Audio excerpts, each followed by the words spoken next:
If watercolor feels hard, it is not you or your skill. It's the approach that you take. Because what makes watercolor unique is the water. And that is exactly where everyone goes wrong when they get started. I'll start with the wrong approach, and then I'll show you how watercolor actually works with this landscape, but everything you learn here applies to pretty much any other subject. The natural instinct is to start with a fairly detailed sketch before painting. That's why I'm drawing the mountain and all the slopes, so everything's mapped out. That makes total sense if you're drawing. But in watercolor, this already locks the painting into tight shapes. Next, the natural thing we do, and I certainly did it as a beginner, is to start painting one section at a time, like a paint-by-numbers approach, because it feels normal and safe. But in fact, it's exactly what makes watercolor more difficult than it should be, because painting in that way will cause a bunch of problems. For example, here the sky looks stiff and blocky, so it's tempting to try and fix it. And that's where we start adding more water, maybe more paint, and suddenly we get uneven patches and blooms messing everything up even more. And that's not because watercolor is difficult. It's because we're constantly correcting instead of building the painting. The same thing happens in the mountains. They look harsh against the sky. The mist effect from my photo isn't there. Plus, the bright paper whites start to look really off. So we fiddle again to improve it, but each correction makes the painting lose more flow and colors even start getting muddy. Those are all very common problems for beginners. Now look at the trees in the foreground. They feel so disconnected from the foggy background that I end up painting in between to try and make everything work together. And at this point, this painting is almost finished, but it's already heavy and overworked. Another problem is the colors, because we tend to add them exactly as we see them. Blue in the sky, green and orange in the mountains, yellow in the trees. It's a very logical, drawing-based way of thinking. But the result is a painting where the colors don't talk to each other and nothing feels unified. This is what happens when watercolor is approached like a drawing or a coloring instead of a painting. So now let me show you how to paint the exact same scene using watercolor logic instead. The first big difference is the sketch. I either don't sketch at all or I keep it as minimal as possible. So I didn't do anything here, but I could have roughly indicated the top mountain line just to know where to paint it, and that's it, nothing more. But you can of course sketch more if that helps you. The idea here is that keeping it minimal gives watercolor more flow, as you're about to see. Let's talk about color too. I usually keep my palette small with 2 to 5 colors. Here I'm just going to use the primaries and Payne's Gray for shadows. And I'll show you how I let the paper handle the brightest highlights. Fewer colors make everything easier and paintings look much more harmonious. Now comes the part that changes everything in watercolor, water. I recommend to wet the entire sheet whenever the piece you want to paint has a background or anything that's farther back, like is the case with these mountains. Wetting everything is not a must for every subject, of course, especially those without a background, but for sure it will help anyone loosen up their watercolor and avoid the blocky look. That's why even artists who paint shapes like a flower, for instance, still add a lot of water to their paints to begin painting, like I'm doing here with blue. Because if you want that flowing watercolor look, the paint needs room to move. It needs water. This is where watercolor really starts to work for you.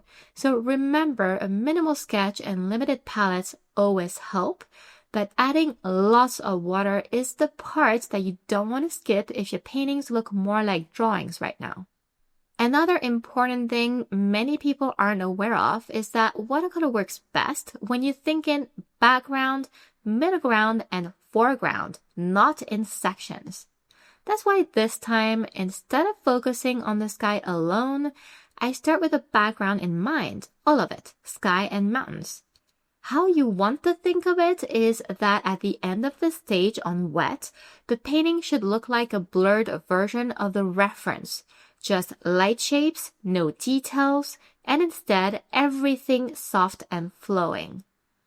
What's great about wetting the paper is you can work slowly and build the sky little by little. So here I started with a very light blue, and now I have time to add a touch of Payne's gray in the top left to create depth and make the lighter blues feel brighter. I know I'll use red later in the mountains for the orange tones, so I even add a tiny bit of it in the sky as well. Blue and red naturally create purples, and that very subtle color connection between sky and ground will make the painting feel richer without it being obvious. This kind of discreet trick is easy thanks to all the water. As the paper starts to dry but is still damp, it's the perfect moment to suggest more of the background and middle ground. I've been painting for 6 years now, and I noticed anything that is far away looks a lot better when it's slightly blurred. It avoids the painting looking tight and overworked. And the softness is what will allow the foreground to stand out later. You'll see that when I add the trees. With my primaries, I mix green very easily. And because the blue in the sky is the same blue in the green, both parts are naturally going to feel connected. And look at how soft the edges of the mountains are. That kind of flow creates atmosphere, and it even makes the mist appear naturally. I don't have to do anything special. Now I mix orange. I prefer mixing it from red and yellow rather than using a tube orange like I did in the previous demo. Having two colors gives me more control over the final color itself, more of a yellow-orange or more of a red-orange, whatever I feel like doing. And I was even able to mix purple and green before, thanks to these two colors, so they're very convenient. Because the paper is still damp, it's easy to overlap this orange onto the green mountains, and the colors gently melt into each other instead of forming hard blocks. And that's another perk from using water with your watercolors.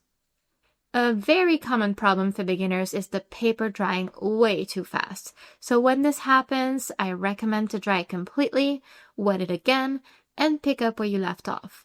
If the paper is watercolor and that it is thick and sturdy, that's no problem. At this stage, everything is light and diluted, so lifting paint is easy. So, for example, if I want to bring back mist or lighten an area, I can simply lift some color with a clean and dry brush, like here on the left side. For the middle ground trees now, I take advantage of the paper being almost dry, but not quite, because I know that the shapes will stay where I put them, but the edges still soften just enough to keep them looking loose and distant.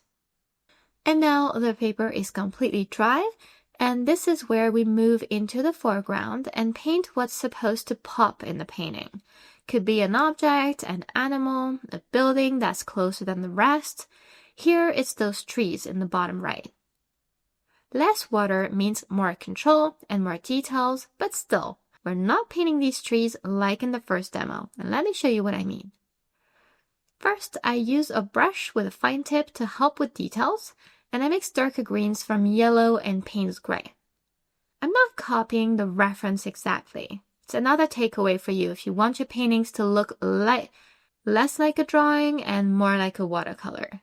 Because remember that you're the boss, so you're free to simplify, exaggerate, or even leave things out if they feel complicated to paint. For me, I just want to add more trees right now because I think it'll look better in this painting. Like I mentioned before, foreground elements need to pop. So notice the paint is darker and slightly more opaque than everything else, and that's because there is no water on paper, but also more paint in the mix itself. And now check this out, even here, painting details on dry paper, using water is still a great move. I do it all over my paintings. I wet a clean brush, then I get rid of the excess water so it's just damp.